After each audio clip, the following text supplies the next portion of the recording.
Bollywood hero కానీ pan India box office king అతడు. ఈ హీరో నటించిన ప్రతి సినిమా మొదటి రోజే 100 కోట్లకు పైగా వసూలు రాబట్టి సరికొత్త రికార్డులు క్రియేట్ చేశాయి.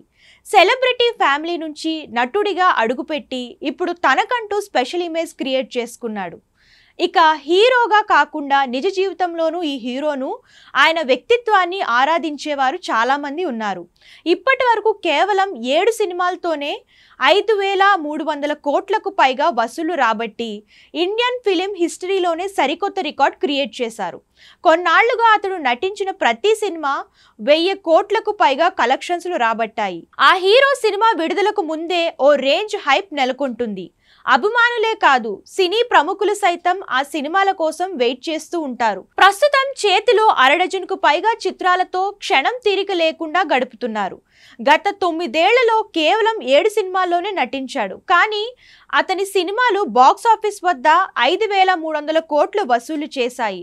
అతడు మరెవరో కాదు, యంగ్ రెబల్ స్టార్ ప్రభాస్. దివంగత హీరో కృష్ణంరాజు నటవారసుడిగా ఈశ్వర్ సినిమాతో తెలుగు తెరకు పరిచయం అయ్యాడు ప్రభాస్. ఆ తర్వాత వర్షం సినిమాతో బ్లాక్ బాస్టర్ హిట్ అందుకున్నాడు. ఈ సినిమాతో అతడి రేంజ్ ఒక్కసారిగా మారిపోయింది. దీంతో తెలుగులో వరుస సినిమాలతో తక్కువ సమయంలోనే కోట్లాది మంది అభిమానులను సంపాదించుకున్నాడు. ప్రభాస్ ఒక నిర్దిష్ట వయసు వచ్చే వరకు సినిమాలో నటించాలనుకోవడం లేదు. ప్రభాస్ హీరో అవుతాడని తాను ఎప్పుడూ అనుకోలేదని కృష్ణంరాజు స్వయంగా అన్నారు.